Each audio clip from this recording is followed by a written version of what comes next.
Okay, it is now 6 o'clock. Good evening.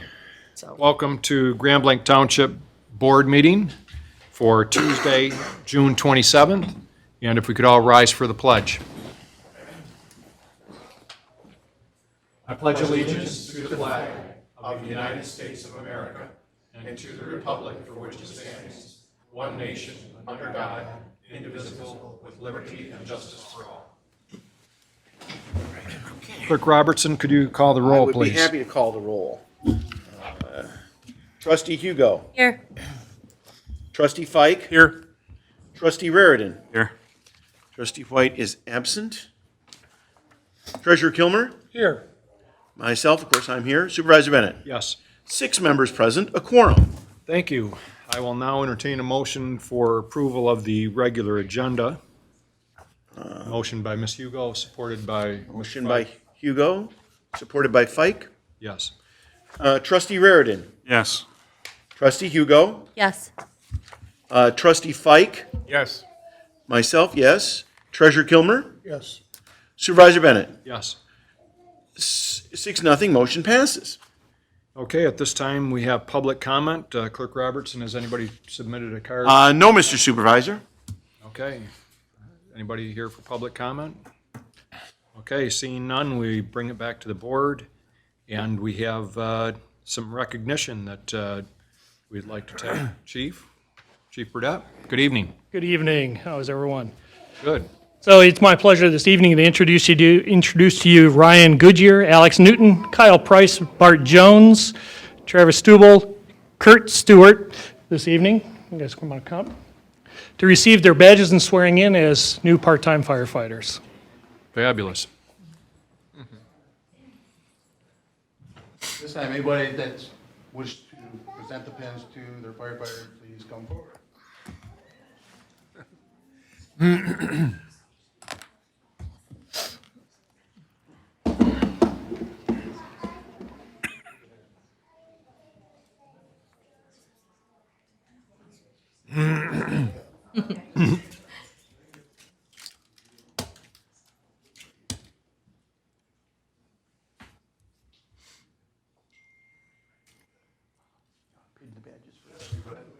Okay, I've got to swear them in before we pin the badges, if we could, so.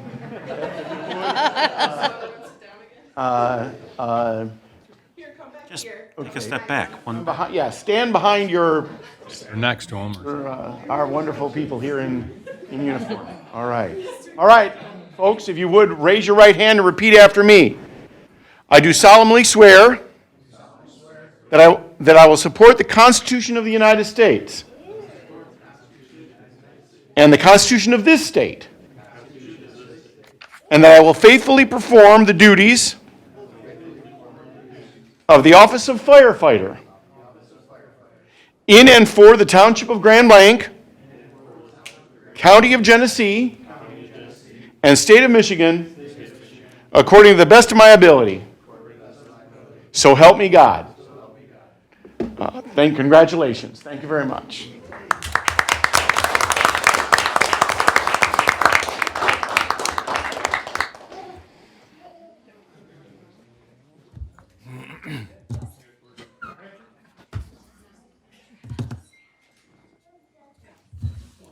We have lots of Band-Aids up here, too.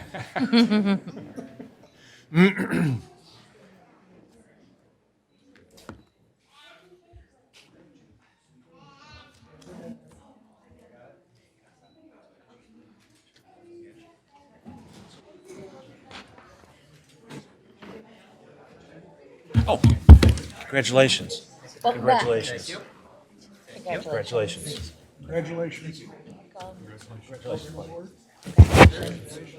Congratulations, thank you. Congratulations and thank you. Welcome. Thank you. Welcome. Thank you very much. Congratulations and thank you. Congratulations. Thank you. Congratulations and thank you. Okay. Congrats. Thank you. Congratulations.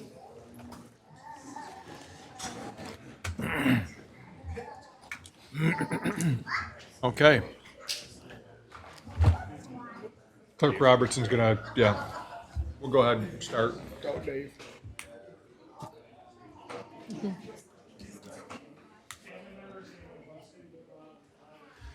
Yeah, family members don't feel compelled to have to stay in here, but you can come back if you want.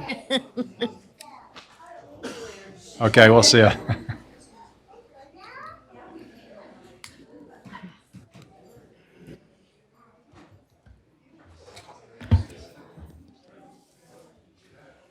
Dave, the pressure isn't as high now, right? The pressure isn't as great now, right?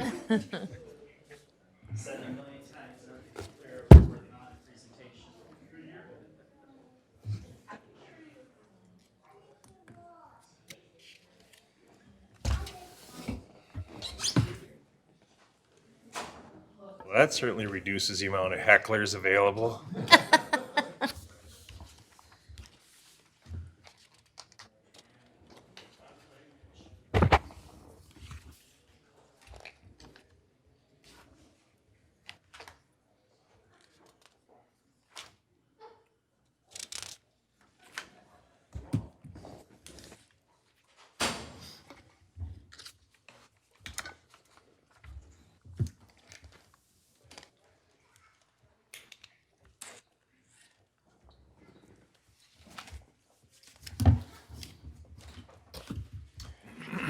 Okay, at this time, the board will hear a presentation of the fiscal year 2022 Annual Comprehensive Financial Report by the auditors from Plant Moran, and consider a motion to accept the Annual Comprehensive Financial Report as presented.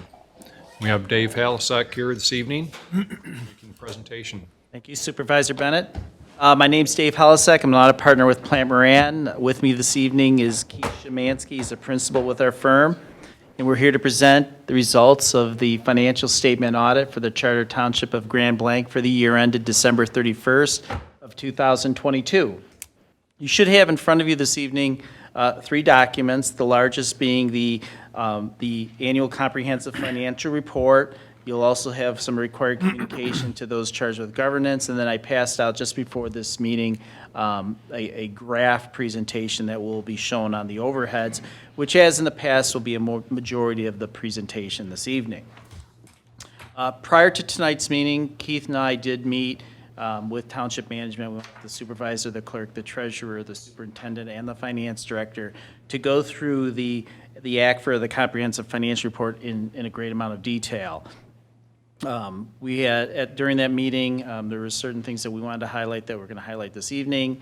We were open for any questions or comments from management at that time. At the conclusion of that meeting, we were able to finalize and date our audit opinion since we had received enough evidence to do so. That audit opinion really is only the only part of that financial statement that's truly ours. We were able to give an unmodified opinion as a result of our audit procedures. An unmodified opinion is the highest level of assurance that we can give a set of financial statements. What that means is these statements as presented fairly reflect the financial position of the township as of December 31st of 2022 and the change in that financial position, the revenues, the expenditures, the cash flows, and the notes that are included within that document. As part of our unmodified opinion, there was a separate paragraph, an emphasis of matter paragraph.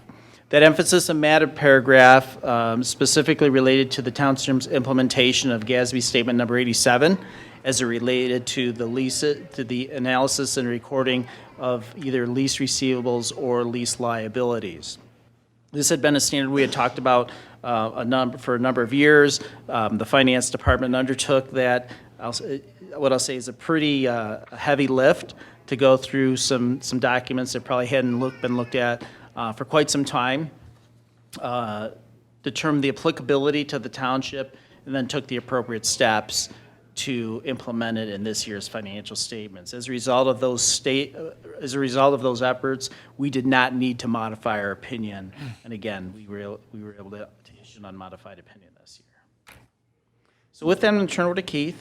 He's going to walk us through the graphs. If you have any questions on the graphs as we go along, please feel free to ask them.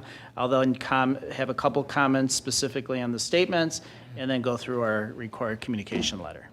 Keith? Good evening. Good evening.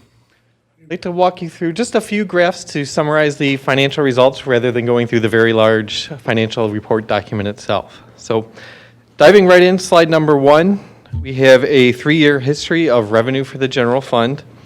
Total for 2022 was $18.9 million, which was up 7% from a year ago.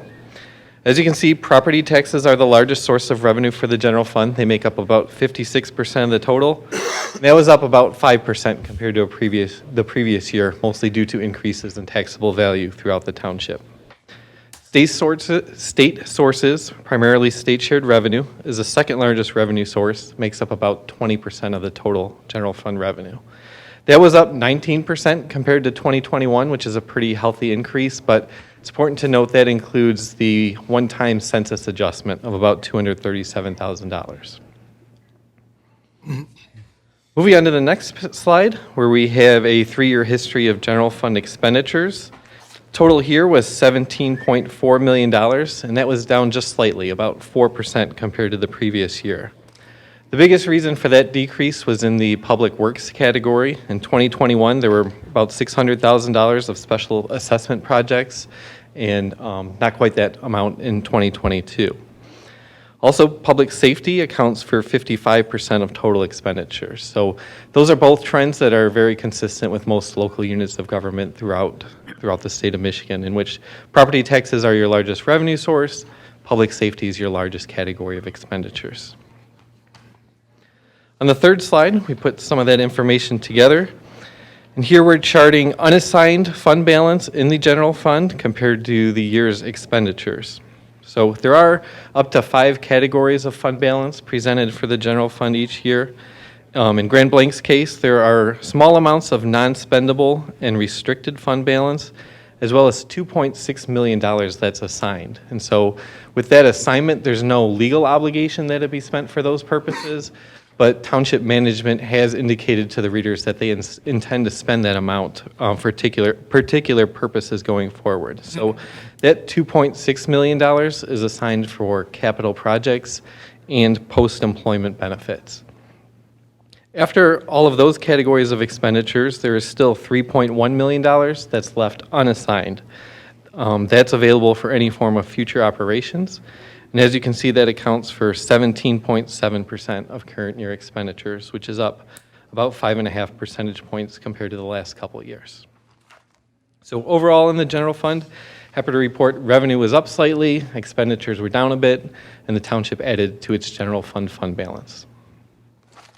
On slide number 4, we switch gears a little bit. The purpose of this slide is to illustrate to the board and anyone interested that the township really does handle a lot more activity than just what runs through the general fund on an annual basis. So the first line there is the $18.9 million receipted into the general fund, but on top of that, there are other governmental funds, the Capital Projects Fund, which had $4 million of debt proceeds this year, and some of the first expenditures out of that fund related to the capital project. The Department of Public Works brought in nearly $20 million. And on top of that, the township's also responsible for handling over $58 million of property tax receipts for other entities. So all in all, the township handled more than $105 million in total receipts in the last year. It's also worth noting that as Dave goes on to discuss the letter, there are no internal control findings. So all of those amounts handled during the year, as well as the closing of the books at the end of the year, the books and records were in excellent shape. Then finally, on the last slide, sort of building out what we just talked about, here we take a breakout of all of the millages collected on the typical township property tax bill and indicate where it ultimately ends up. So while residents make out their checks to the township, only about 19% of that total amount is retained and controlled and spent by the township. The rest of it goes to the schools, the county, and other taxing authorities. So again, it just illustrates that of the amount that the taxpayers pay, the township does quite a lot in terms of providing the services, including public safety, with just a small percentage of the total property tax bill. With that, I'll turn it back over to Dave to wrap things up. Thank you. Are there any questions on anything, Keith? No, I like the slides, very helpful. So as in the past, really the one thing I want to focus on within the financial statement, is we don't have a graph on it, but I'll ask you if you could turn to page 58. your statement, legacy costs continue to be, a hot topic. The township's required annually to provide its funding of both its pension and OPEB to the state. State of Michigan. So I'd just like to start in basically updating you on where you're at. So on page 58, as you get there, you should see required supplementary information that relates to the pension fund, so the MERS plan. So this is the 2022 audit, but I'll ask you to look at the 2021 column. What the township reports within the document is based on the plan's year end. The MERS plan is a December year end, just like the township. However, you need the information to be able to include your report, so the accounting standards allow you to actually report this 1 year in arrears. So if you take a look at 2021, and I'd focus really on the third lines from the bottom. It's that percentage funding figure. So you can see way back in 2014, the pensions funds were funded at near 58%. That has grown to 73.5% as of 2021. So keep in mind, it's not taken into account the 2022 activity from investment activity. You'll kind of see the impact when I talk about OPEB. But still, it was able to maintain its 73% funding level, even though there have been significant changes in assumption in each of the last 2 years, one related to mortality tables and one related to discount rates, which would have raised the potential liability during that time. So the township, again, is at 73% funded. It's, the baseline to be considered underfunded by Public Act is 60%, so the township is continuing to stay above that underfunded number. If you take a look at page 59, it's really not by accident.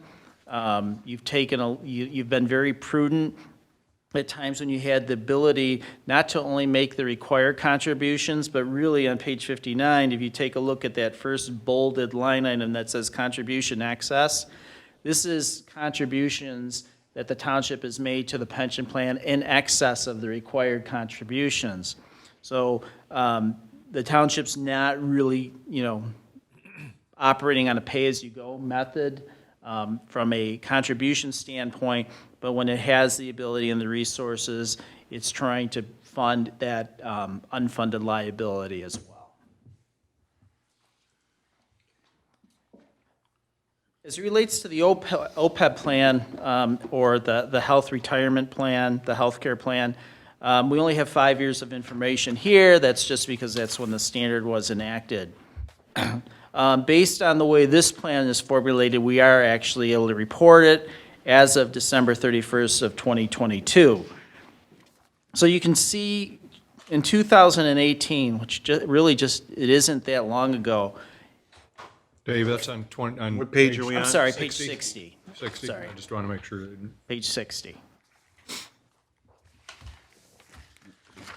Again, if you take a look at the third line from the bottom, the planned fiduciary net position, you can see just in 2018, the funding percentage was at 23%, or almost 24%. That has grown to near 90% as of 2022. So again, the township has been very proactive in not only recognizing the liabilities that are out there, but are going ahead and addressing those by beginning to fund this trust to ensure that these liabilities are covered today and not pushed down the road. Now, there was a little bit of a step back, as you can see. It's from funding percentage, you actually, a year ago, were 106% funded. The market and some assumptions brought that down a little bit, but as I think we know, we've seen the market rebound a little bit. We're not anticipating any assumption changes. So, we'll probably be at the end of 2023, should the market hold on, somewhere in that mid-90% range. Again, not by mistake. You don't get there just from investing, terrifically, but if you look at page 61, you can see the actuarially determined contributions, each year and what the township actually contributed. Now, those contributions are combined. It's a combination of the actual payments that are made on behalf of retirees for healthcare, plus additional contributions to the plan. This past year, 2022, there was $1 million in additional contributions in excess of the required benefit payments that were contributed to the plan. So again, the township being proactive to trying to cover that liability. Mr. Fike? Yeah, how do we determine how much that we should put on that every year? Is that determined by Dennis, or do you guys give a figure that here's our recommendations, given how much you have in the bank, so to speak? So the different question for each plan. So the pension plan, the required contributions are actuarially determined. So as part of the MERS plan, there's an actuarial number that the Michigan Constitution requires that the township fund. Then the township makes a decision at this level, and I'll let the superintendent, get into how that's decided. But anything in excess of that in the pension plan is determined somehow by the township. Yeah, we actually meet, we had a meeting with treasurer, clerk, myself, Mr. Limata, finance director, and Dave, and we talked about, what we thought we should do in terms of, the buffer. We looked at, a number of factors. We're going to put a little bit more, I think at the last meeting, we talked a little about how we're putting a little bit more towards our contingency fund or the cash on hand, just because of, the times that we're in. We want to make sure and plus we're going to be building 2 new buildings, what have you. But we kind of each year take a look at what that amount is and determine, what we need to put it on OPEB or MERS, and how much needs to go into capital projects, those sorts of things. So, and then we bring it to the board and we approve it. Is that accurate, Dennis? Yeah, every year when we do the preliminary audit review, we take a look and see where we're at from our general fund reserves. This year we had a little bit more, so it makes the decision a little bit easier. But when you look at the schedule, like Mr. Helisek showed you, even going back on OPEB, back to that 2013 number, you'll see that, what the contributions were required and what we were putting on there. Unlike the pension, like he mentioned, where you are required to fully fund that pension every year, the retirement, the OPEB isn't the same, and we're actually running a deficit. So even though we were putting additional funds on every year than what you had to pay than just paying the premiums, we still weren't even actually paying the full, actuarially determined contribution that we needed to gain ground. And you saw that, until 2019, when we finally got into the positive on the contribution excess versus a deficiency. But that was a lot of years. That was the contracted negotiations with all of our union groups, changing the retiree healthcare benefits, eliminating that for new hires, going to a different plan with our current plan. But that's when we really started to make that difference. We changed the investment strategy, like a three-legged stool, change the investment strategy, change the plan, and then change the amount that we're funding. And you can see like it made such a significant difference in our funding percentage after we were able to do that. So it's been a real combination. Now, every year when we get together, this year, we know that we've got a new building coming up. We've got a new fire truck that's going to have to be ordered. We're looking at it. And at the same time, we discussed why would it be important to bump up our general fund reserve balance. Well, we're still in economic uncertainty out there, and my recommendation is that we hold a little bit more. That's why you saw it come up a little bit instead of that 12 to 15% that the board has mandated.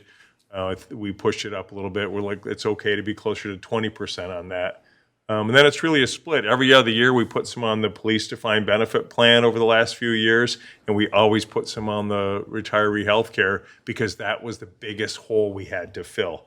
Now we're looking pretty good, but I would still say in our discussions, we continue to say, stay the course. It's why you guys selected it as part of your strategic plan. So, rather than taking all the excess and putting it on one of those programs, we have to hold back some of it for various projects and what have you, so. A rainy day. Right. Which, I know we brought this up the last few meetings, but again, we've been operating at 2007 level of revenue over the past 16 years, and we finally made it to basically that same revenue level as 2007. So we've been able to make it through a rainy day for the last 16 years.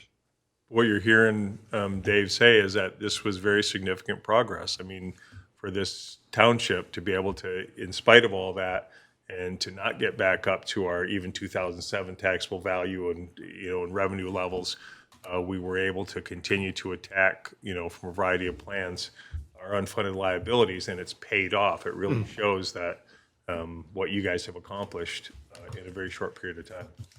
Yeah, I mean, you look at those percentages for both OPEB and the MERS, and I mean, that is impressive.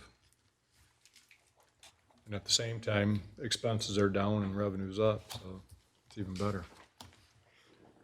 Go ahead, Dave. Okay, thank you. I'd like to make just a couple comments on the required communication. So we've got a small communication broken up into 3 sections. An internal control section, a required communication section, and then some legislative items, similar to what we've done in the past. So That's the letter that everybody yes, has. I'm sorry, it's in the 7 to 8 page letter. 7 pages.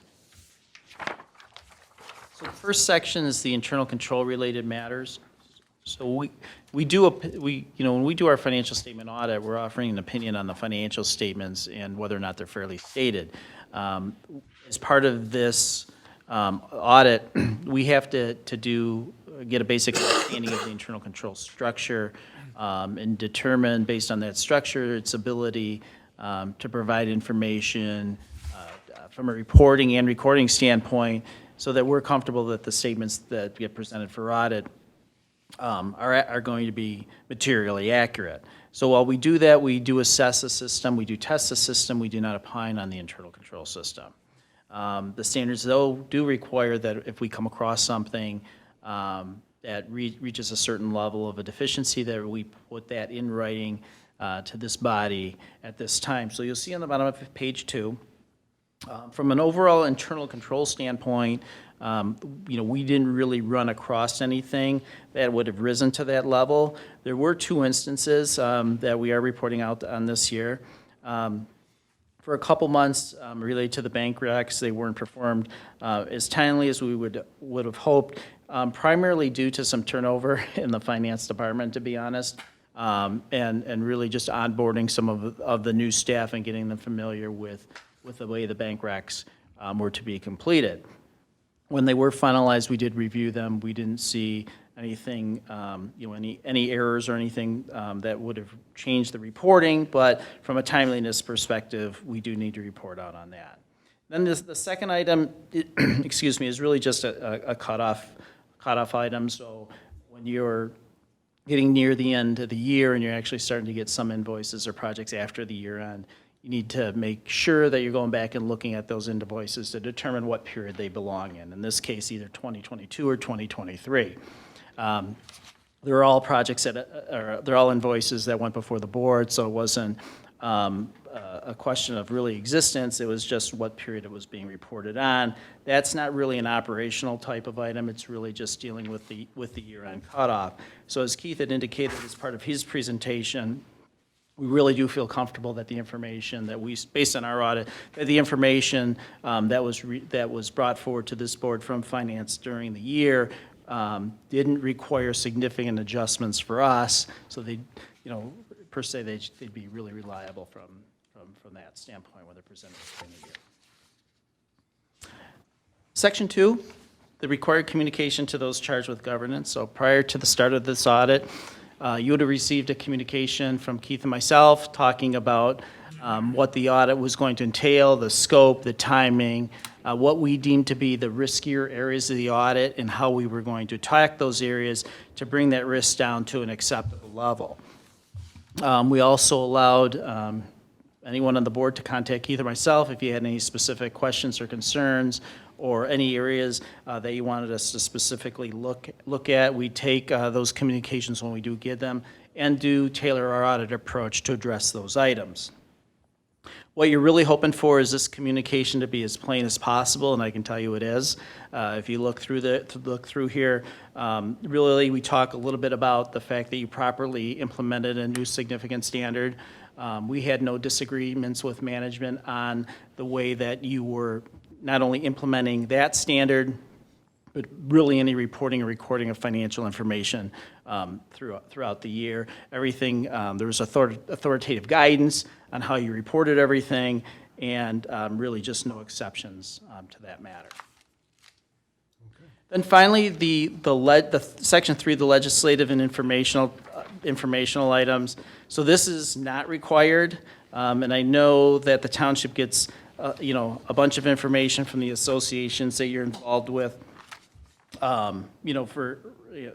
Throughout the state, we try to put at least what we think to be the ones that are most relevant to the township, try to put it in one place, and really it's just hopefully a go-to area if you've got any questions or if you're trying to get any information on what's going on at least the first 6 months of this year. I think to me the most notable item in here is on page 6. And it relates to the inflation rate multiplier. So way back in 1993, when Proposal A was passed, there was a limit on taxable value. And taxable value, what we know is it was not going to be higher than this inflationary rate factor.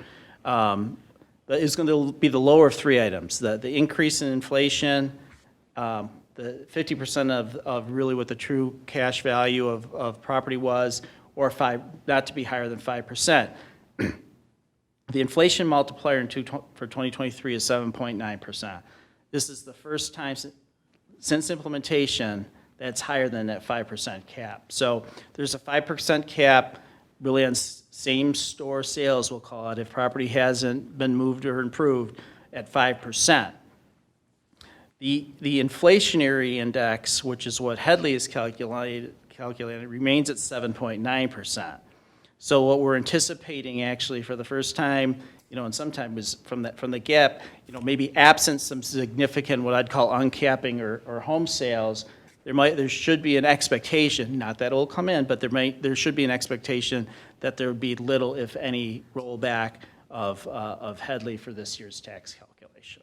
So again, first time property values are actually going higher in this inflationary calculation than the taxable values that'll be going out on the tax bills. We get blamed for that, too. Number comes from the state, so. So with that, I'd be happy, Keith and I would be happy to answer any questions on anything we covered tonight or perhaps anything that we didn't cover this evening. All sounds like good news to me, Mr. Supervisor. Yes, a couple of things that, as I mentioned, more revenue and less expenses is always great. I think we came in pretty close to what we had budgeted too, right? I mean, our expenditures were, I don't know what percentage it was within, but I know it was fairly close, right? Yeah, especially when you're thinking about your budget period and how far in advance that really, your budget starts compared to when things are finalized. It could be anywhere 13 to 18 months before the year end is completed that's actually being reported. Yeah. Also, I just want to thank Kathy, Finance Department, and Dennis for their work. And I know that, with us accepting so many federal funds over the past couple of years, it caused for additional audit requirements. And want to thank them for all their work on this. And looks like a great audit, and we appreciate your team's work too. I know probably most people don't realize it's, you're here for 3 weeks, A little over 3 weeks. 3-4 weeks, going through everything. So this isn't something that somebody can do from home. And you have a whole team of people here working with our team, going through just all sorts of things, looking for various documents, what have you. So it's a pretty arduous task, but it's to ensure our residents that, their tax dollars are being spent correctly and that things are being accounted for correctly. And with, what we say, about 105 million total that goes through here this past year, that's pretty big dollar amount to verify that all that money's being spent correctly and being accounted for correctly. So very proud of the staff we have that ensures that. I have a tough time just hanging on to one receipt. I couldn't say, but your finance team, led by Kathy, does a terrific job. I mean, and because as we realized, because I know you and I actually sat on a call with someone this year, as we touch all departments. We work with the treasurer's office, obviously. We're working with the supervisor's office. We work with the clerks. We work with DPW. We're working with everyone. This ACFR isn't, it's not an insignificant document either. This document is submitted by the township to the GFOA on an annual basis. The 2021 audit that was submitted, and I had to look it up here, was the 27th consecutive year that the township received the award on financial reporting. So that's not by mistake. I mean, there's a great deal of effort that the township puts in to getting that award, and I know the township will look forward to making it 28 here when that submission takes place. So. Well, what makes it even more interesting or more of a success is that, if we were just a business, we'd probably be doing one thing, but we have about 15 different operations here going, everything from fire to police to building to, elections, you name it. And all, are kind of disparate in terms of what they do and their operations. So it's almost like having 15 different businesses under one roof. My hat's off to everybody that helped make it a great audit and make sure during the year that we're accounting for things properly. And we appreciate your work. I always like the pie chart because it's good to be able to show people, where their tax dollars go. And we publish that on our website and our social media, just so that people realize we don't hang on to all that money. Almost one of the smallest parts to it. But anybody have any questions or concerns, Mr. Fike? Is this document online for people if they want to see it? The entire document's available here, I know, to review. And we put it online. I don't know, now that you guys have had the presentation, we always put it online on our website. I will just point out, if people are watching, that the first, 7 or 8 pages kind of gives a snapshot of where Grand Blanc Township is right now, and it's very, very good. Whoever wrote that was excellent in showing where Grand Blanc Township, Kathy.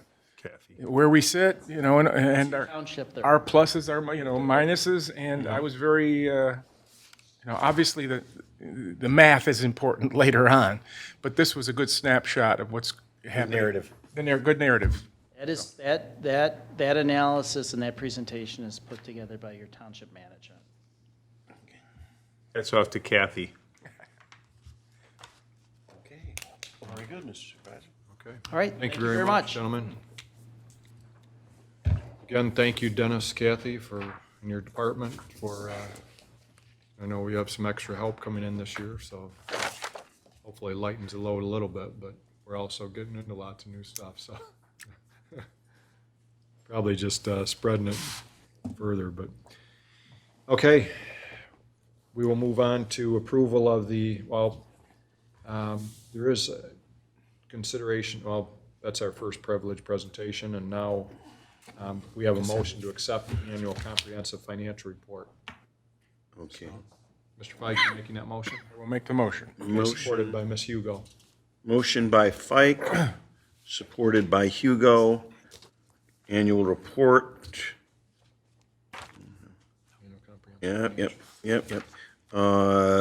Trustee Fike. Yes. Trustee Hugo. Yes. Trustee Raridan. Yes. Treasurer Kilmer. Yes. Myself, yes. Supervisor Bennett. Yes. 6-0, motion passes. Okay. Thank you, gentlemen. Moving on to approval of the consent agenda. Somebody care to make that motion? I'll make the motion, Mr. Supervisor. Okay. Supported by Mr. Kilmer. Supported by Kilmer. Okay, Trustee Raridan. Yes. Trustee Fike. Yes. Trustee Hugo. Yes. Myself, yes. Treasurer Kilmer. Yes. Supervisor Bennett. Yes. 6-0, motion passes. And then under old business, item A is under our strategic plan update. We're going to discuss pension and OPEB funding. Mr. Levita? I thought this was very apropos timing, especially since you just got to hear the audit results for 2022 and made note of the fact that, again, we have the ability to continue to be aggressive in funding our unfunded liabilities. I'm trying to think of the page number. I could probably have you guys turn to it, but you'll look and see on page 21 of your audit report. If you look down under the general fund, and we talked about the unassigned balance, we pushed it up a little bit to that $3,083,888. That's what we talked about, is increasing your rainy day fund, increasing those reserves a little bit just due to the economic uncertainty. But I think more important to that is to look at those post-employment benefits that we had put in there. Again, typically these payments would be made at the end of the year, so the funds are available to this board if something were to change. But we allocated all to post-employment benefits. It's another $1.6 million that you can utilize in 2023 to, again, address unfunded liability concerns, whether, what the mix is, whether that goes on healthcare or your MERS, police department defined benefit plan. But you have $1.6 million, and that is also $1 million to be put towards capital projects with everything that we have going on, like we said, for the new buildings, the new fire department, as well as the new fire truck that's going to have to go ordered. So it's a nice problem to have, $2.6 million to have, and still be able to keep a reserve fund balance of increasing that to the $3 million when typically you're holding about $2.4 million in that fund. So when I highlight that just because as we talk about what we've been doing as a strategic plan update for pension and OPEB funding, and I did include to the board the valuation. Again, it's a supplemental valuation on OPEB, but it does show the funded ratio. And again, we expected it to come down when we talked about it last year when we were at 106.7% funded. I said, relax, it's not truly, we made a big jump, but a lot of those were the changes in assumptions. It's come back down, and certainly the market caused some of that to come back down. But we're still okay, right? We're funded in the 80th percentile, which is a good feeling to have compared to where we were. When I got here, it was 13% funded. So, I mean, that tells you the progress that we've made is just amazing. And again, it really took a team effort to do that. We continue to work towards it. And the MERS evaluation report that just came out this week, or last week, I stuck it in here. I've got some questions on it as far as some of the assumptions in there as far as that weren't picked up. It shows the employee contribution, employer contribution rates for 2023 and anticipated for 2024. Those are not correct because, as you know, when we settled the police contracts, we did that as a fixed percentage in exchange for closing the plan to new hires. So this year they're at 14%. It's still showing them at the 17.29. So those numbers are off. So when you see that report, I've asked MERS to have a conversation about it and then to come and do a presentation to the board. I am going to meet with him just one-on-one on July 17th, I think it's July 17th, and then we'll schedule him for the following board meeting to do the full presentation so that you guys do see that report. But that's kind of it in a snapshot. Again, shows a funded ratio of our pension plan at 72%. I think that we just have to, like I said earlier, don't take your foot off the gas at this point. Continue to leave that as a strategic plan item and continue to move towards it. It's comfortable to say we're at 72%, but a change in assumptions when you look at those valuation reports, make sure you pay attention to what it looks like if it drops 1 percentage point on a return, because that will make a huge difference. You can be underfunded in a hurry, just 1 percentage point. So when you read that report, take a look at those. They always show you if it went 1 percentage point more or 1 percentage point less of the assumptions, and it takes a pretty wild swing of millions of dollars in a hurry. That's why I say we don't, it's great to celebrate the fact that we're 72% funded. But forgive me for being less than optimistic, like, oh, hey, we nailed it, we got it. We can't turn our backs on where we're at. You don't want to go out and have to spend it tomorrow. Let's keep funding it when we stay at 100% funded, and we keep on funding it, because even then, when you get to 100% funding, you don't say, got it, we're done. It means we just continue to fund it. So I just want to caution you on that we will continue to fund that as we go. Okay. All righty. And then our ARPA update. The ARPA update is provided just to keep $3.8 million. That amount is the same. We continue to look at that $3.8 million. And we're going to have an adjustment to the fire station number 2 renovations. I've got a change order that I'm reviewing right now for just over $20,000. Some of the things that just weren't anticipated by our project manager. We're on track. It's still going to be completed in August. We're probably going to come back and up the amount a little bit. Again, just from the change order, some of the things that weren't included. And for whatever reason, we counted on a project manager and architect to review that for us. I don't love the fact that he missed some of the things that I think should have been caught. Like if you'd have pulled out ceiling tiles, you would have been able to see that you needed to reroute some of the water lines and things like that cost us a little bit in change orders. The most current one, part of it has to do with we can't get the generator that we ordered in time, so we're going to have to put a switch in there. It's going to cost about $4,000, but it's unavoidable. We just can't get it. That's still a supply chain issues that we can't cover. So we'll be coming back saying we're going to have to bump the amount that we had planned for ARPA, but we're on track. We got no problem with spending the $3.8 million, I assure you. And again, I'm still putting that $1.5 million towards fire station number 1 when we get to that. And just to mention that, fire station number 1, we continue to work on that. The last estimate we got was showing it like $11 million. I'm still questioning that total. I look at a square footage. Tomorrow, Chief Burdett and I are going to run over to the west side of the state, to Allendale Township, take a look at the fire station that they just had delivered within the last 8 weeks. That came in at all in $7.3 million. It's 25,000 square feet. We're talking about building 15,000 square feet of fire station here and coming in at $11 million. It's higher than I expected. I expect to be $7 million. And so I've just got some questions. We've looked at some other ones that were coming in at about $350 a square foot.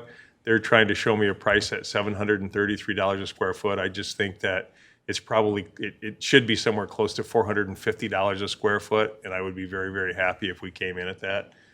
So we're gonna take a run over there, tour that one, and then we're also gonna have the Plant Moran Cressa guys as our project managers are gonna meet us over there because I want them to tour it too, because I just can't understand how they could have delivered it at $275 a square foot. And I get that they were probably pricing theirs out or bid it out 16 months ago, but it couldn't have tripled, is how I feel. I've driven by that station, and it is very appealing. I mean, it's it's nothing that they, you know. Not a pole barn. stamped on, yeah, so. Mr. Robertson and Mr. Fike? So was it the Plant Moran Press folks that gave us the estimate of the $700 plus per square foot? No, it's actually Frank Rewald, that's our construction management team, that they put the price on it. So we have Detroit Architecture Group that designs the building based on our specifications. Plant Moran Crest is really there as our project manager to help guide us through and act as the intermediary between us Did they and the make of the architects. disparity between the two? They think it should have, they thought it was going to be closer to $350 a square foot based on what they had seen, somewhere between $350 and $400. They value engineered. It came in at $29 million for both buildings. Then they took it down to about $22 million, but we're still looking at $11 million for fire. And there should be some synergy of that lobby and training room being shared. Nobody's been able to explain to me why there's such a great disparity. And I know they explained to me that on the west side of the state, you can get projects done cheaper than Southeast Michigan. But I still disagree. I'm not going to bring you guys an $11 million fire station because I don't think, quite frankly, it makes sense for us financially. But I'm going to bring you a fire station. We're going to get it to the right amount. Mr. Fike? When, Dennis, would you expect to break ground over there? Well, we hoped that this thing was going to be getting wrapped up and going out for bids, and we were going to start pushing dirt by Q3 of this year, right? So sometime this fall, with the idea that it would be delivered at the beginning of the fourth quarter of 2024. And the one that in Allendale, they built that was 13 months from start to finish to handing the keys over. Kind of gives you an idea what we expected. Could be 14 to 16 months. If everything works accordingly, but there'll be a slight delay, I guess, until I can get the proper finances behind it, because it just doesn't make sense for us to be looking at a price tag that high. And it could be that they're doing that. So when we go out for bids, maybe it comes in. There's it's 11 million, and it comes in at 8.5, and they say, look, great deal. We delivered it at 8.5 million. But I'd rather just tell me what it's going to be. I need to know, and if I can't make the recommendation to the board to build an $11 million fire station. I just can't do it. It doesn't make financial sense for us, especially when I've seen other ones being delivered for what they're being delivered at right now. I think it's wise to go over and take a look at it and see how they did it. Right. It's kind of crazy that so much of a big difference. But see, this is, if I'm Yes. Mr. Supervisor, Go ahead. I mean, this is why we hired the consultants and I'm surprised that they're not giving it greater scrutiny or providing more illumination as to where the disparities would be or why the discrepancy would be such as it is. And I don't want to misconstrue that. They have been. They know where we're at on this thing, and when it came in at 29 million, you got to remember, we sat in here and did those interviews for these folks, and we asked everybody, because we had one firm tell us that they wouldn't bid our project as project managers or to engineer it because they said we were way too low at the $15.5 million. We were like 5.5 for fire, $10 million for DPW. And it was way too low, but again, those numbers were from 2018, right? And based on 2018, we knew it was going to be higher, but they were like, no, we can deliver it close to that price. We can get close to that price. And then when it came in at double that price, and again, we cut back some things, design engineered it, but we're also not going to build a fire station or a DPW building for that matter that isn't functional and prepared to meet our needs for the next 35 years. That would also be financially foolish. These guys have been going to bat. Like I said, they worked with them, got it back down to 22 million. I just think that we're not there yet. I think that there's more. I have to have a better explanation of why the fire station is so much higher than the ones I'm seeing delivered by other people. Okay. And I think Plant Moran Cressa will get to the bottom of it, Yeah. along with you. Any other questions for Mr. Lehman on that? Okay, and item C, the board will continue discussion on the police millage request to voters for election timing and language. I know we kind of were waiting to see the actuarial report, to see how that's looking. And you're going to be meeting with them mid-July. We need to have a decision, though, by, August 15th, I think, was the date, so clock's ticking. We only have a couple more meetings before we'd have to submit that language if we're going to put it on November ballot. Otherwise, it's going to have to be on a, 2024 ballot, which I'm not saying is a bad thing. It's just that instead of a renewal in 2023, it's a new millage in 2024. right, and some of the election schedule probably is going to change next year, too. Clerk Robertson? Through you, Mr. Supervisor. As far as the language of the, I'm inclined to argue for a November renewal. I'm emphasize renewal, okay? But as far as the language, the actual language, through you, Mr. Supervisor, to Mr. Laddie, do you have that language readily available? Do you know what it's going, we've talked about it at the last meeting. I'm assuming that the language is something that you're familiar with, and we can, Yes. could we have that in resolution form on short notice? Sure, you bet. And again, it looks, if you decide to do it this year, it looks a lot like it did last time. It talks about and I'm paraphrasing, but it does use the term increase, but it talks about the fact that it's actually a renewal or millage that was passed previously. So I'm happy to I'm happy to highlight again the language that has been in your past packet, but also just so you get an idea of how it's worded. We're never going to get around the term increase or not having the word increase in there because it is essentially resetting the Headley amount. But we can very well explain the fact that it's a renewal. It's an ongoing millage that we've had for at least the previous term. So I haven't seen of all the discussions, all the time this discussion has come up, I've never really seen the request stopped because of the language. People seem to understand exactly how this stuff works. So I don't think that'll be a huge problem for you. Politically, it might be a little tougher sell, but I think. Thank you, Mr. Supervisor.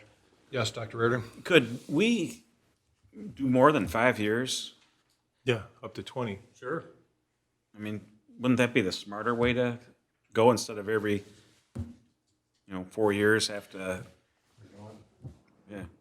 I remember the discussion last time. They intended to come up with something even before the previous millage had expired. They said, we'll revisit this in a year or two or so. So I think that's something to explore. A lot of that conversation revolved around whether 1 mil is the appropriate amount. And should we ask for more? You saw that you've got $8 million budgeted out of your general fund for your police department, but you bring in $1.5 million in millage if it's at the full 1 mil. Slightly less when you're rolled back currently to less than 0.97. So a lot of the discussion, it should still be the discussion this time if you guys are still on 1 mil for police, or if it should be, 1 1/4, 1.5, 2. Should it be something greater than 1 mil to fund those, what you need? And again, we know that ending the defined benefit pension plan was the right thing to do financially long-term for the residents and taxpayers of the township, but it comes with a short-term price because as our officers retire, and we still got 11 to go in the next 3 years, we're going to have less people paying in, and the employer is going to make up those payments. So our payments are going to go up, and it could add an additional $1 million to what we're paying as the employer as we close out that pension plan. Less people paying in is just, and the employer's going to pick it up. Obviously, they're going to be, it was 14, 13, 11 on a fixed on that third, but then that becomes a negotiable rate again. But part of what we were trying to do is we couldn't attract officers any longer when we were at 17.29%. Hard to start taking the guys to our left and trying to negotiate it back up again. It's going to be a tough sell. But that's why you guys need to consider, should it be more than 1 mil, and then the length of time the ask should go to the voters. So that actuarial will help us to see what that dollar amount might be. I mean, it's not going to be pinpoint the dollar amount, but it'll help us get a better idea. Yeah, I mean, we can look at it and know what it is for 2023, but it's not going to tell us what it's going to be 5 years from now. Because they just don't, it's not a lookout that far out, right? But you think we're going to have, we got a couple of retirements coming up right now. That'll make 4 this year, maybe. And we've got more coming over the next couple of years, and we know that the new guys coming in aren't going to be on that plan, so they're not going to start paying in. We make up that difference of, it's still got to be paid. We went through that audit. We talked about that annual, minimum contribution that we have to make. Pension funding has to be 100% paid. So it's not like we can defer it or whatever. We just have to pay it. And it means the employer's going to pay it. So we just have to be prepared for that moving in. That's why I say, if there's any concern or whatever, I like what Dr. Raridan is saying about should it be longer than 5 years? I argued for that last time. I think, you're never not going to ask for a police millage, I don't think. So why keep it on such a short term when you can go out to 20 years? But maybe 20 years isn't the right amount either. Maybe it's 10 years. Try to land it on a good election year, so at least when you're doing the renewal, it's going to be when you have a better turnout. More people are going to have the opportunity to weigh in on whether they approve it or not. But that amount, I would just encourage you again to look at it. I know it's tough to talk about raising anybody's taxes, but it is about maintaining the level of service that we have. An excellent police department. The folks in Grand Blanc Township are very proud of their police department. Will they support it? I believe they will. I think that no matter what millage you ask, within reason, you're going to see 70+% support it. And when you looked at the millages, and you can see it on pages 95 and 96. You don't have to look for it now, but in your audit, go ahead and look at those where they show those millage rates and how they've changed over the years. It goes back to 2013, and Township had the addition of Parks and Recreation at a quarter mill and doubled to 1 full mill for fire. And, in those years, it's gone from 6.15 mils to 6.73. But if you look at what truly we have for a general fund operating, 4.5 mils, it's 4.4 mils right now. We just talked about getting back to the taxable value we had. We're millage driven. We talk about our revenue. In 2013, we were getting 4.5 mils. We're only getting 4.4 mils now for your operations that you're funding that out of. Same thing with police department. You're only at 0.9783. Through you, Mr. Supervisor. Yes. I mean, the Headley rollback was intended for this purpose. I mean, and we can ask permission to alleviate it, and the public can grant it, which I believe they have. Okay, but we're all in agreement that the property values, and we're delighted that property values in Grand Blanc are on the rise, which means our millages are raising more revenue now than they did a year ago and a year before that, and so on. So it's not like the millage that we're currently levying isn't bringing us more cash, right? True, we just got to that point in 2022. Okay. But if you look at, why I bring that up is take a look at the rest of the millages that people are paying, and they're up over 4 mils, 4.41 mils more for every taxpayer, because the other taxing entities in the county have raised millage to the point where 4.4 mils, that's what we're bringing in for our entire operations, and yet all these other taxing entities in the county, they've already asked and been approved for an additional 4.4 mils. So I know it's tough to say raising millage, and people don't want to pay more in taxes, but the county doesn't have the same concern as you might, as evidenced by when you look at 4.4 additional mills from what they were at in 2013. And you and I, you know what I'm going to say before I say it, okay? The restraint that we have demonstrated, Grand Blanc Township has demonstrated, is part of the reason we have the growth that we do, that we are seeing the rebounding that we have, that we're seeing the economic development, because people take notice when we're being frugal, and we're rewarded for that fact by the folks that see value in a conservative government. And congratulations to all of us, pat ourselves on the back. But I'm just saying there is. I'm not sure that the other taxing entities that you refer to are examples that we necessarily want to follow. I don't disagree, Okay. as you know. But when I look at the county from 10.5 mils in 2013 to 13.18 mils in 2022, the voters here said, yes, tax me some more. It just didn't come this way. Yet, we take the brunt of it when their taxes go up, when they say, why in the world did my taxes go up? And we say, you voted for it. We didn't get any of it.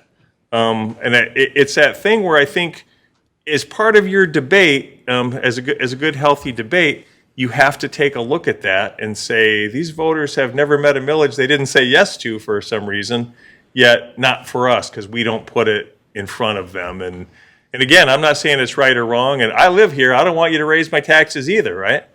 But it is worthy of debate to talk about, for the police millage specifically, what could you do with those funds in order to keep pace with, you're doing the right thing, you're getting rid of defined benefit pension plan, which ensures long-term financial success for Grand Blanc Township. There is a limit too, right? I mean, that the county can go to in terms of the millage rate, right? And would that preclude us from, I mean, is there a point where they raise the taxes countywide to the point where we wouldn't be able to raise them just No, our limits are set. separately from the Yeah, county? we're separate than that. Yeah. Okay. Because it seems like it's a race to the table or to the trough. And we're standing back while everybody else is eating our lunch in terms of revenue. You know, we talked about it took us 16 years. And I agree that, you know, I don't want to raise taxes if we don't have to, and it's the last resort for me. But, you know, it also appears that, you know, we're getting the brunt of all the criticism of taxes going up, yet we're not the ones raising taxes. It's all these other entities. And let's face it, we're a donor township. I don't care whether you're talking about county parks, senior millage, veterans, you know, you name it. We give, you know, a couple $1 million for each one of those categories, and we get back less than, you know, $150,000, less than $200,000 for each of them, and we're raising millions of dollars. So I understand, you know, and that's why I'm kind of curious as to, I know we wanted to end that defined benefit program, and there is some additional expense to doing that in the early years. I just want to make sure we're not cutting ourselves short now by not looking at, you know, the true cost of doing that and looking at what the millage is for police. I don't want to get to the point where, you know, this year we were fortunate enough to be able to put money aside for OPEB and for MERS and to have some money for capital projects. I just don't want to get to the point where everything has to go towards paying that additional amount for the retirement and we have nothing left. And that's my concern. So, Mr. Fike. Do you have your hand up? I'm sorry. Yeah, that's fine. weird. That's fine. Go ahead. Go ahead. Let's go down this road. If we said we need more for police because look, it's this much of our budget, we're really only getting this much for Right. police millage. We wouldn't be saying we're for, you know, more taxes. We are saying, public, you decide. This is not our choice. This would be their choice. No? We still have the responsibility for placing the issue before them and make the decision whether or not that's the right thing to do, as Dennis has described. But ultimately, the decision of whether or not the issue is put before them at this time rests with us. So that's a little bit of linguistic and argumental sleight of hand. Okay, it you know what I'm saying, right? doesn't absolve the board of its responsibility or its taking ownership. It doesn't absolve the township of its ownership of a tax increase. Well, can't the residents put, I mean, couldn't you have a petition to have, I mean, without the board doing it, the residents, I think, couldn't they? To do it probably. They could do that. Yeah, I mean, so, but instead of making it onerous on them, I think if you're gonna do it, the way to do it is to give them the choice. But what is the maximum taxable rate? I mean, Scott was talking, For a township? Oh, we are, I mean, I want to say just off the top of my head, we could go to 20, right?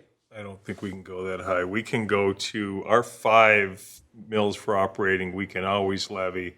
Anything over 5 mills, we have to ask the voters for.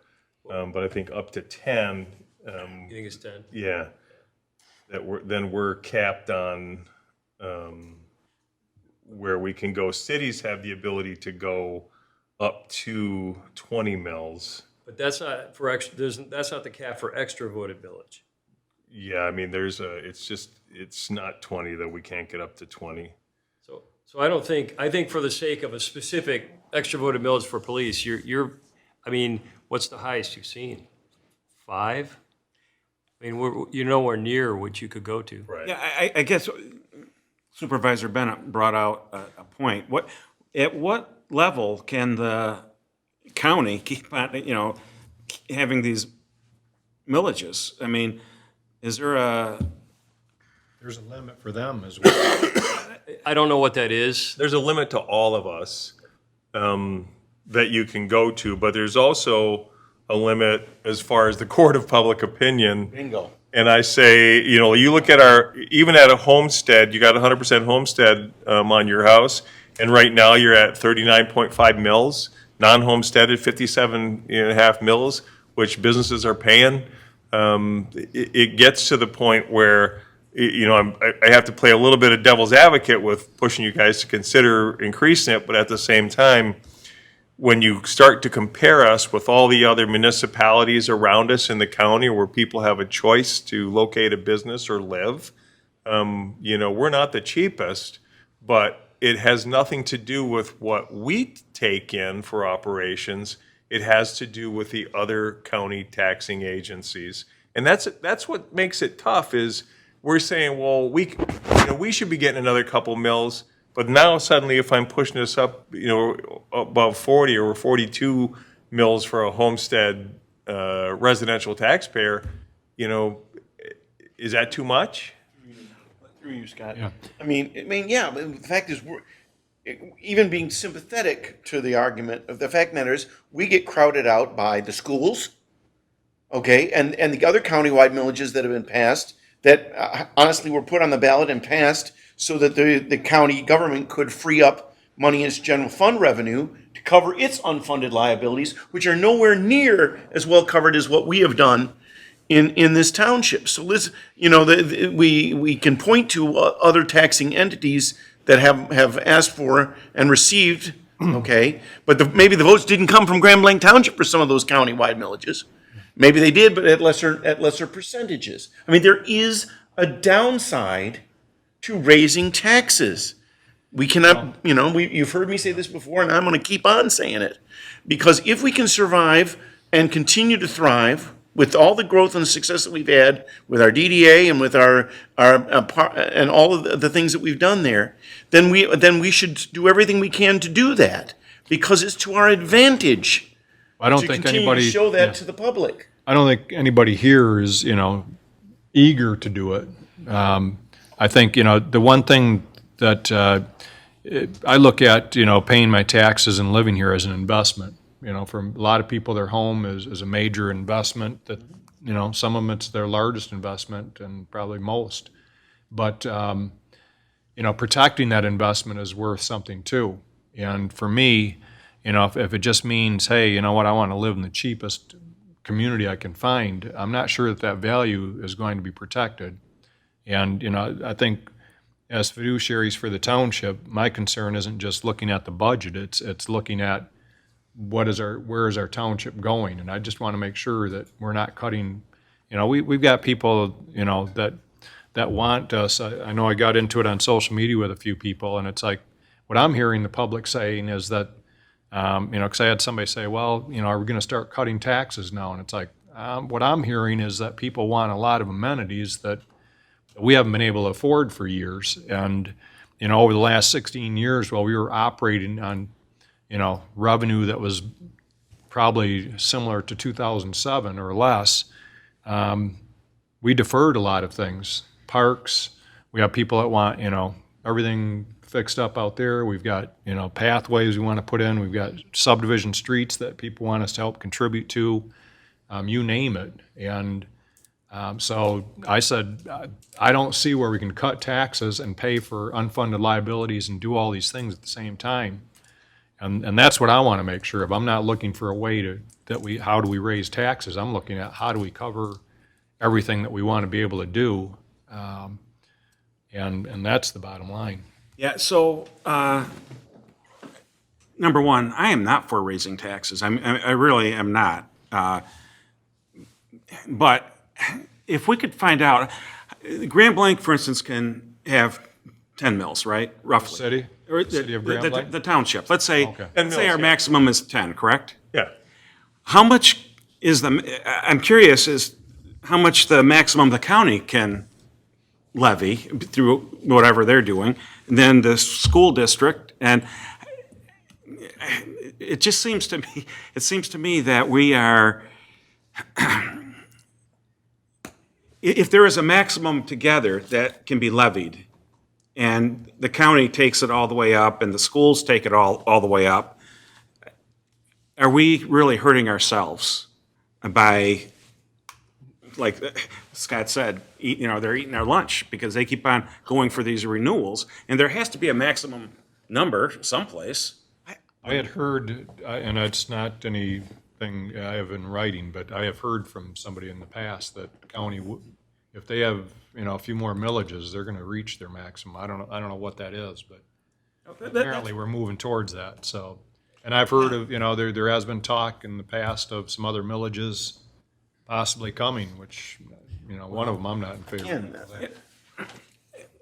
And one other point that I wanted to bring out, because, so I am generally, and I know I am in the minority here on this, probably the only person, but in favor of the defined benefit plan. I think if it was managed initially back in 1993, we wouldn't have had any issues. And the only reason I voted to eliminate it was patrol, that was their proposal. So, I mean, I personally did not like the idea, but if everybody wanted it, okay. Having said that, we knew going in, I'm playing the devil's advocate on the other side here, we knew going in that we were going to see an increase in Our costs. our costs. So, in a way, I haven't decided either way, but Right. I can see where the Clerk Robertson's going on this. We knew going in, and so we gotta. Well, that's why I want to see closer to where we're going to be at. I just don't want to cut ourselves short, but, I guess we can always go with the renewal or keep it at 1 mil, and we can always go back and ask for more after, right? I mean, if we found that the 1 mil wasn't going to cut it. You can ask any time. What you ask them then to do is to approve a new millage, and if it is approved, that you're not going to collect the remainder of the existing millage. So you can always go, no matter where you are in that cycle, you have the ability to ask. If it gets rejected, you stay with your current. Right. One final word, if I could. Sure. Thank you. I mean, yes, and I understand we've got the obligations because we closed the system, we've got to bridge that and that. But I can't stress strongly enough the upside gain that there is. If we get those defined benefit, those obligations behind us, and people see us putting that behind us, okay, without falling for the temptation to raise taxes. It will send the strongest possible message to both business and individuals that Grand Blanc Township is a community that's got its fiscal house in order, is committed to all of the right things as far as what people want in terms of their government, and keeping their costs down. And that will bring additional prosperity, because again, all around us in Genesee County, we see the downward spiral that's created by an ever-increasing tax levy on an ever-shrinking tax base. I give you Flint, okay? I give you Flint Township. I don't know the specifics of those areas, but you understand the dynamic that I'm referring to. What we want here is we want the opposite. We want an ever-growing community in terms of value and an ever-shrinking tax levy, because that will draw people to us and businesses to us and jobs to us and all the quality of life that we're looking for. And that's what we have to keep in mind in this debate and in this discussion with regard to taxes. I've said enough already. Yeah. Okay, well, I don't think we're going to decide anything tonight, so we'll get the actuarial information and unless anybody has anything else. But David, you'll bring the language or provide that to the board? I did. I emailed you the 2019 Okay. ballot language. So, and there are we could make a few tweaks to that too, if we need to. So you should be able to take a look at it. Dr. Reardon? Should we have maybe two sets of language so we try to vote on something coming up? I'm just throwing that out there. Well, I do, if I may, as clerk, I do, first of all, we have the money in the budget for an election in November, okay? I cannot give you the precise figure off the top of my head, but Linda indicates that, she believes we have the resources to do a November election. I do think we should do it this year rather than next, if we're inclined to. I don't know, I mean, that'll be part of the larger discussion when we really, Is there anything else coming up in November, do you feel like? Not that I'm aware of, no.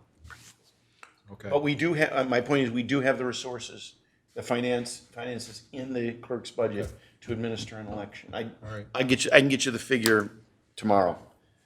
Tell you what, let's look at the language at the next meeting and we can decide what we want to have, because we're not going to vote on it the next meeting anyways. But have the language and then we can decide, where we want to set that number at. Okay. And have 2 different or 3 different proposals or whatever to look at. I'm good with that. There could be some creative things where over a period of time it drops or whatever. Yeah. Okay. All right, thank you everyone for your participation in that discussion. It's not an easy discussion. What's that? New business, 9A. It's not a easy discussion, but it's one that we've got to do. Number 9A, new business. The board will consider a motion to extend the solid waste collection and disposal contract between the township and Amtera for 4 years, effective January 1st, 2024 through 12/31 of 2027, and authorize the superintendent to execute the agreement. Mr. Lemata?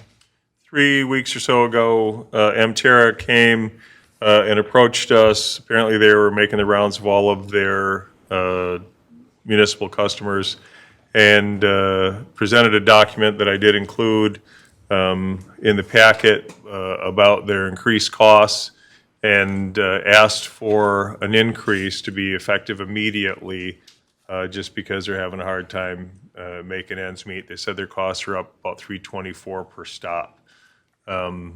We, in the contract, which is set to expire in April of 2024, there is a provision in there that they can come to us with an increase if that increase is brought about arising from either new or increased fees, levies, or taxes imposed by the federal, state, or local government, or any regulatory agency or authority.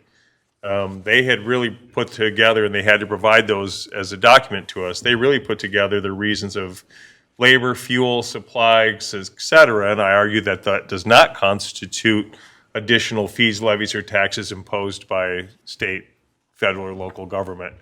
But at the same time, I understand their plight, so what would be the benefit for us to move it forward? We could go out for bids. We could let this contract roll through April of 2024, go out for bids. When you look at how we stack up on where the contracts are, I can't believe the price we pay is still incredibly cost-effective for solid waste, garbage, yard waste, and recycling. is still incredibly inexpensive in the whole scheme of things. And when, for example, Port Huron was just faced with this same thing and they asked for a renewal at a slightly increased price, I think they wanted to go up 16 or 18%. Port Huron said, no, we're going to go out for bids instead and see if we can't do better. It came in at 38% higher than their existing contract, and Emterra was the only one who bid it. No other company bid it. So instead of the 16% increase, they signed with the exact same company for the exact same service for a 38% increase. And part of it just has to do with that bid process and where we are in the industry. They're all facing the same thing. Sometimes it's hard for these companies to take on new territory because they can't hire anybody. It's just been really tough. As you know, help wanted signs everywhere, especially true in the garbage industry, apparently. Really hard to get people to come to work and to stay. So they presented us with this, and I told them that there's no way I could agree to move forward with that increase, and they asked for $1.90. Their costs are up $3.24 per stop. They asked for $1.90. $1.90 sounds small, but if we put it into effect for the remainder of the year, that would be an additional $133,000 for the township to pay. Because we bill our garbage once a year on the winter tax bill, we don't have the ability to make an adjustment. We don't do like other people do monthly utility bills and here's your solid waste portion. So we couldn't adjust it until January of 2024, which means we'd be out the $133,000 in increased costs. Instead, I asked them to reconsider, and Clerk Robertson was there, and we walked them through like what that would mean to us, and they came back with, would we be interested in a 4-year extension of our contract, which would have it run through December 31st of 2027. At that point, they'll do the $1.90 increase plus the $133,000 that we're not collecting in 2023. We'd add that in. It equals another 24 cents.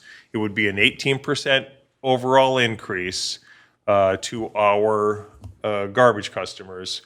And it would, we would just go into effect on December 1st. It gives us time to actually make the adjustment in the winter tax bill so that we can recoup those funds and move forward. I still think it's an incredibly good deal. It would be at $13.66 per month for all garbage, yard waste, and recycling. The community I came from, we paid a heck of a lot more than that, I can assure you. A lot of the communities do. I did include, and take it with a grain of salt, because it was provided to us by Emterra, but they showed you the current and next year pricing for a lot of the communities around us, including the city of Grand Blanc next year at $18.29 per stop. And that compares pretty favorably to our $13.66 per stop that the township residents would be paying. Clerk Robertson? I just want to comment because as I found out when I arrived here as clerk in November of 2020, and you all know now that the clerk's office fields all the calls, complaints, and issues involving garbage, recycling, and yard waste. We don't get any of those, do we? Well, I said, actually, part of my point is that we get a very small number for the sheer number of the volume that we get.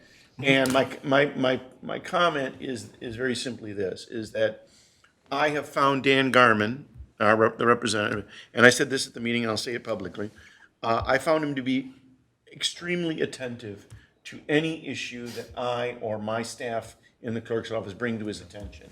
He responds to emails, he responds to text messages, he responds to phone calls, and I have in my conversations with constituents, although Emterra has an 800 number, I have always said to them, encourage them, call me or call my office rather than call the 800 number, because I know with certainty that I have a greater chance of solving whatever issue they have than if they try to call and I raised this in our meeting with the general manager of Emterra about the nature of their their 800 service. But the reality is, here in Grand Blanc Township, any issues that we do have, which are few, given the volume, okay, are well attended to by Mr. Garman, and I do believe they've done a fine job, and I do support the renewal, or the extension, excuse me.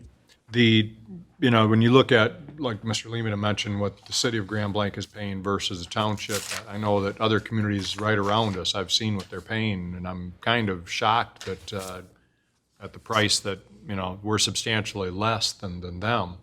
Yes, David? So a community that I'm familiar with did essentially rebid Mterra a while ago with no financial pressure from them, right? It was for a different reason. And even with this proposed increase, and this is apples to apples, they were still at least 25% less than the next highest bidder. So I'm not a fan of how this is happening, but they're still the cheapest game in town. So our fear is, we put this out for bid, and we have to go with whatever the bids come back. And as we heard, 38% higher, significant. So, Dr. Reardon? No, I would be in favor of that proposal. Right now, we're paying how much per month? 133 or something like that? It's $11.52 per month. And obviously it goes up every year. I mean, it looks 3.5% or something, but this would end up being, it was a 16% increase, and because we're going to wrap in the additional from 2023, it turns out to be 18.5% increase for the next 4 years. That's $3.15 per week for homeowners.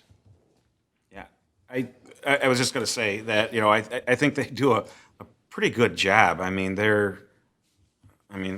don't have any really complaints with them. Yeah. I mean, some might, but. Treasurer Kilmer? I think they do a damn good job, and, I see all the calls that Dave, thank God Dave gets them. Yeah. But,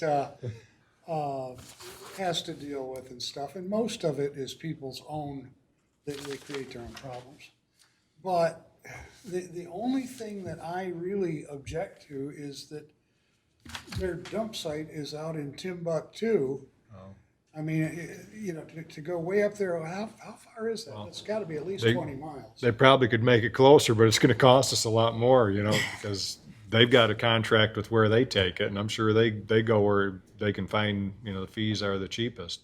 So, I've never compared landfill fees between Brent Ron and yeah. and But I have to Republic agree or- with, Mr. Garman does a phenomenal job, the little bit of involvement that I've had with it, what I find that oftentimes, and we've tried to do this, Melissa Roberts and our Michaela, who does our social media, we've tried to educate people more on, some of the practical side of this, because, I get calls, hey, or somebody tells me they didn't pick up my garbage. Well, Dan Garman, our contact, will go out and take a look, and the garbage wasn't bagged, it was just thrown in the garbage can. Well, the state law says you can't just throw loose garbage in the back of a truck. Or, hey, they didn't pick up my recyclables. Well, they go out there and look, and the bin has stuff in it that clearly cannot go in with recycling. And so we've tried to do a better job of educating people on what, there's one house that I drive by every day, has a tire laying out by the curb, and I'm probably going to stop at their house and talk to them, but. That's a prohibited item. Exactly, they cannot take tires, but it's been sitting out there, they think that maybe they've missed it for the last month, but, so, those are the kind of things I think that people get frustrated with. How come they didn't pick, well, here's the rules on what can go in a recycle. Here's what you can and can't, do with your garbage can. So, and the wind, we get blamed for garbage cans ending up down the street, and it's actually the wind that does it. Yes, Mr. Fike? Well, I think given the fact that Dave Robertson, the de facto king of garbage in Grand Blanc Township, I don't know if that's a title I want to necessarily have. loves Mterra or says they do a great job, and B, City of Grand Blanc is paying almost $5 more per week. per week. I say sign it sooner than, rather than later. Well, we need to make a motion and a support. Okay, we'll entertain a motion if somebody cares to. Dr. Reardon? makes Dr. the motion, Reardon makes the supported by Mr. motion, Fike. supported by Fike. Okay, trustee Hugo, Yes. trustee Fike, Yes. trustee Reardon, Yes. treasurer Kilmer, Yes. myself, yes. Supervisor Bennett, Yes. 6-0, motion passes. Item B, the board will consider a motion to approve the reallocation of $2,667 in unspent CDBG funds to cover shortages in senior center operations. Just a reminder, the CDBG funds are federal grant funds that we receive. Oh, I'm. Hi. Good evening. Roberts. This is a real simple one. We aren't going to use the allocation toward parks programming like we had intended. And so we can reallocate those funds to a different area, otherwise we lose them. And Genesee County requires us just to make a motion of our board to reallocate those funds. And then they can be moved to the senior center where we will use them and get reimbursed. You're making the motion, Ms. Hugo? Yeah. Okay, supported by Mr. Fike. Hugo, supported by Fike. Thank you, Ms. Roberts. Trustee Reardon, Yes. trustee Hugo, Yes. trustee Fike, Yes. myself, yes. Treasurer Kilmer, Yes. Supervisor Bennett, Yes. 6-0, motion passes. Thank you. Item C, the board will consider resolution number 23-16 to hold public hearing number 1 for the creation of the Wishing Well Road Improvement Special Assessment District at a regularly scheduled board meeting on July 25th, 2023 at 6 PM at Grand Lake Township Hall. Good evening, Evening. Mr. Sears. Good evening. Before you tonight is a resolution for Wishing Well subdivision. Residents in there passed a petition over the spring and collected over 62% of signatures in record time, I think. So this resolution tonight is scheduling the first public hearing for July 25th, which will be a cost hearing, and the board will decide whether to move forward with the special assessment district or not at that time. Okay. Any thoughts, concerns? Somebody want to entertain a motion? Okay, Ms. Hugo makes that motion. I'll second it, Mr. Supervisor. Okay. Okay, trustee Fike, Yes. trustee Hugo, Yes. trustee Reardon, Yes. treasurer Kilmer, Yes. myself, yes. Supervisor Bennett, Yes. 6-0, motion passes. Thank you. Okay, thank you. Item D, the board will consider a motion to award the fitness court concrete pad installation to Throop Inc. for $26,900 and authorize the township superintendent to execute all related contracts and documents. We've had quite a bit of discussion on this in the past. Yes, sir. Ms. Court? So good evening, everyone. Yeah, so this is for the concrete pad base to go under the fitness court. It's a 38 by 38 concrete pad. We've selected a site out at Bicentennial Park to put that. It's a little northwest of the sledding hill, near the bridge to the pathway there. This will also include a 5-foot wide ADA accessible pathway that will connect the fitness court to the existing multi-use pad. Troop, they also installed the concrete pad for the fitness court in the city. So they were the low bidder on this. We asked 3 companies to bid on it. We only received 2 responses. One politely declined. They were rather busy this summer, but Troop is the low bidder on this, and they did install the cities as well. Okay. Mr. Kilmer? Is this all the expense related to this, or is there more? Are we still building something on top of this? No, this will be, everything else has been covered already through the grant with the fitness court. This is the only expense left, just to get the base in there and get this thing going. In fact, the equipment is, I think, It's out in the barn at the maintenance barn at the parks right now. Yep, it's ready to be installed after we get the concrete. correct, yes. Making a motion, Mr. Motion Fike, by Fike, supported supported by by Ms. Hugo. Ms. Hugo. Hugo, support.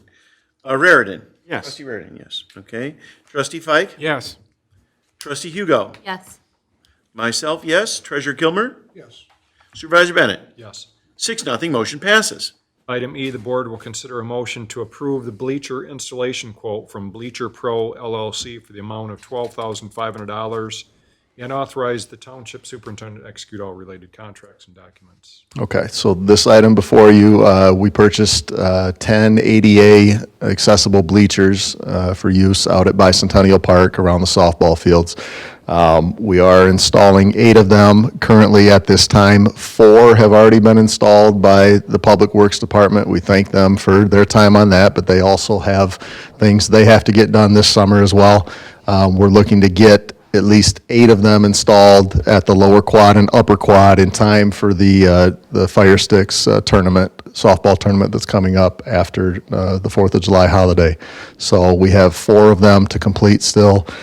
Bleacher Pro LLC was recommended to us by Sinclair Recreation, that's who we purchased the bleachers from. So this would be to get these guys up here. They'll take about 2 or 3 days to install the remaining 4, so we can get those up and running for the tournament. I hear they're quite a beast to install. They are. They've been rather labor intensive. The directions on installing these haven't been the best, so our DPW guys have done the best they can do, but we need to call in the crew now to get these done. Well, I think it's important. It's a huge event that we have. Yes, it is, most certainly. Several of them throughout the summer, so Yep. rather than having them sitting in the garage, we need to get them installed. A moment of confusion. So who would be the DPW guys are not the normal installers, or? Correct. On water and Yeah, I they're, knew that, but what Yeah. I'm saying is, who is it that's supposed to be doing it? typically, this is something that could have been bid out at the time that the bleachers were purchased, to also include a subcontractor to come in and do the installation of the bleachers. We didn't include that. That's correct. That wasn't included in the original. I think we thought that we could do it, and it was going to not be as time-consuming. Correct. Yeah, it's turned out to be a little more of a bear than we anticipated, so, It's an understandable yes. oversight or whatever. Not something that we do on a regular basis in terms of installing bleachers. It's Correct. once in a lifetime thing. Correct, yes. Fortunately, Mr. Supervisor, we have some people working for us that are more mechanically inclined than I am. Likewise. Then is a motion in order, Mr. Yes, it Supervisor? is. And I will make that motion. Okay. And Reardon supports it. Raridan supports. Trustee Hugo. Yes. Trustee Fike. Yes. Trustee Raridan. Yes. Treasurer Kilmer. Yes. Myself, yes. Supervisor Bennett. Yes. 6-0, motion passes. Thank you. Item F, the board will consider a motion to approve Row PSC to provide construction administration, staking, and record drawings for the Grand Blanc Road bypass sewer project for $69,950, and authorize the township superintendent to execute all related contracts and agreements. Mr. Sears? Well, the board previously awarded the bid for the construction of the Grand Blanc Road bypass sewer to Zito Construction on May 30th, I believe it was. This proposal from Rowe is to, like it says, provide construction administration. So what they'll do is they'll do all of the meetings that we need to have with the contractor, the on-site meetings, the pre-construction meetings. They'll process all the pay applications, and they'll do also the surveying, the staking, construction staking for the contractor. And then at the end of the project, when it's complete, they'll prepare the as-built drawings for us. So this is less than 10% of the project, which is actually a pretty good deal that they're giving us, but they do have a lot of our work right now. So it's a pretty standard contract they have with Rowe for this type of project. Mr. Fike? Refresh my memory, Jeff. Where on Grand Blanc Road is this? This is by Thornridge Apartments. The sewer that goes down Grand Blanc Road to Fenton Road is undersized. We could not replace it in kind, so we have to go cross-country and then go back up to Fenton Road when we get further south. Now I remember. Absolutely. Thank Is you. a motion in order, Mr. Supervisor? It is. Dr. Reardon wishes to make that motion. Okay. I will support, if you wish. Okay, sure. Okay, Trustee Fike. Yes. Trustee Hugo. Yes. Trustee Raridan. Yes. Treasurer Kilmer. Yes. Myself, yes. Supervisor Bennett. Yes. 6-0, motion passes. Item G, the board will consider a motion to approve the 2023 catch basin repair program done in conjunction with the Genesee County Road Commission for an estimated cost of $43,000 and authorize the township supervisor to execute all the agreements. So every year, as you might remember, we work with the Genesee County Road Commission to repair a few catch basins throughout the township. Now, remember, we have 1,000 catch basins in the township. Probably several hundred of them need repair, but they're very expensive to do. The Road Commission has limited budgets. We have limited budgets, so we can only usually do about 14 of them a year. We are chipping away at them, though. We also get quite a few of them done with road projects, the special assessment districts that we've been talking about and improving more rapidly recently. So this year, there's a few catch basins here, total estimated cost of $43,000.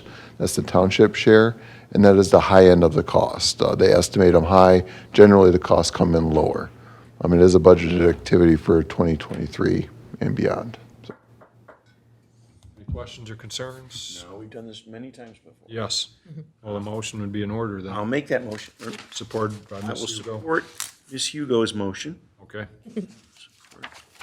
Okay. Trustee Hugo. Yes. Trustee Fike. Yes. Trustee Raridan. Yes. Treasurer Kilmer. Yes. Myself, yes. Supervisor Yes. Bennett, excuse me. 6-0, motion passes. Thank you. Stay there for a second, if you would, Mr. Sears. Just, I think all the board received notice of Mr. Sears' of the letter, right? I think so. For the public that hasn't read papers or whatever, Mr. Sears is taking another position with the state of Michigan in about, 25 days or something? Yep. And just wanted to pass along our regrets that we're losing you. But actually, I was here when we hired you, and we know that, people move on to in their careers, and we're pleased that you spent a good portion of it here over the past 10 years? 8? Almost 9. Almost 9 years. And our township, has grown during that time period, and you've been there making sure all the infrastructure was in place, and I'm sure Dennis, Mr. Lemata will probably have a few things to say, but I didn't mean to preempt him, but I wasn't sure if you were taking off, but I wanted to thank you for your service. I'm sure we'll see you again before Oh, sure. the end of your time here, but just wanted to publicly thank you for You're here. great work. Thank you. And if I could, because we hired Yes. him on the same, when we were looking at people, there was a person with a little more experience, and we thought, Right. give Jeff a chance. I mean, and it was a close vote, but he turned out to be one of our best hires. Yeah. So, really, congratulations. I appreciate that. Thank you. It's a very difficult decision and very bittersweet for me, but on to, being able to having my effect over the entire state, which is an honor. So I'm very excited for the opportunity. They're the winners. Thank We're you. going to hold you responsible for everything. And Okay. all right, thank Thank you. you. Mr. Sears. Okay, future agenda items, we're going to be discussing IT upgrades and discussion about our board work on strategic plan. Looks like, Mr. Lehman? Right, so, one of the commitments that we made when we launched our strategic plan is that we review it in its entirety in January and July of every year, so that you have the opportunity to determine if that's still, we're still working on the right things, and if there's been a change in direction. So it's totally up to you guys. I don't know how involved we have to be, whether you want a separate meeting as a work session, whether it's going to be scheduled into a meeting. I know July can be tricky with folks trying to, soak up some summer rays while they last very shortly. I know Dr. Raridan is big on holding an extra meeting and would prefer a Saturday locked down for 10 or 12 hours. However, I'm not sure how the rest of the board feels about that. No extra meeting. All right, we'll see what we can do to fit it in, but we're going to talk about it at the next meeting, right? Yep. So, and what we, take a look at the strategic plan and see how much changes that we need to discuss, so. With that, any board reports that anybody has? Just real quick, the beautification efforts gone over well. Ms. Roberts been heading that up, and you'll see the plantings throughout the township. The planters are looking great. Self-watering planters, I'm keeping an eye on them, and they look like everything's staying alive. So they're working as we had hoped, and so that's looking really good. One of the things that I had the privilege of doing was actually going to a valve turning this past week. There's a water tower that was constructed. I don't know if anybody's seen it. It's actually at the corner of Center Road and Atherton. It's a huge water tower, and it's meant for backup for in the event that, you know, there's a power outage or something like this, but it's meant for some added reserve and also some pressure. Firefighters, you know, are depending on having some pressure in that hose when they go to put out a fire, and that's to help with that as well. But so actually got to climb up in the water tower. I'll have to show you some pictures, but that was very interesting seeing that. So with that, Mr. Leamata or Mr. Laddie, anything, Mr. Laddie? No, sir. I will just say that we do have our new employee, Jody Holbrook, working as chief accountant in the finance department. Welcome addition to our team. Real excited. Director Sostak's been working and getting her acclimated and up and running. It's going to give us, I want to especially give accolades to Kathy for the phenomenal job she did once again in the audit preparation. I don't know if everybody appreciates exactly what it's like to go through that audit. And, you know, we talk about them being here for 3 weeks or a little over 3 weeks, but the amount of preparation and finalizing that goes on Kathy's end takes about 6 months. And it's 6 months of hard work. She does a lot of it. She continues to work on weekends and things like that in order to get this done. So I'm glad we got some help in her department. Because I think it's critical and important. It's also going to allow us to do a little bit of reorganization and take on some other things that I think we can improve on electronic AP and doing some other things that I think will make us more efficient and better at what we do. Also centralized purchasing, and I told you when we were looking at bringing in that chief accountant's position, some of the things that we could do, so I'm looking forward to that. But I hope the board, I really want to acknowledge Kathy in front of the board, because the work that she does in that audit is just nothing short of phenomenal. So thank you, Kathy. Sometimes she gets, she's in that back corner office and out of sight, out of mind, right? But nothing works if she isn't working. So it's so good to have her here. So thank you for allowing me to recognize her. Also, I sent an email out earlier to the board. It is privileged through Labor Council, just an update on negotiations. I thought maybe we would be wrapping them up in a closed session this evening. We're not quite there yet. I believe you'll see it at your next meeting or the meeting after. We're close. We really do have, one of the units. We have a verbal TA, and the other one we're close to. There's just, one sticking point. I feel very confident that we'll come together and have that, but it is a privileged communication that you got. I appreciate it if it didn't go outside of your own viewing. If you have any specific questions, you could reach out to Aaron Graves, or you could reach out to me and be happy to provide you additional information. Included the salary survey in there as well. I know Mark had asked for it, but if you guys take a look at that salary survey, if you got some questions on how we do that and why we do what we do, reach out. I'd be happy to walk you through what I look at when we get that information. Very good. Anything else, Mr. Leamata? That's all I got. Any questions for Mr. Leamata? Is a motion to adjourn in order, Mr. Supervisor? It is. I want to wish everybody a happy 4th of July. Next meeting will be July 11th, so. Okay. Motion by Robertson, supported by Bennett. We are adjourned at 7:54 p.m. Thank you, everyone.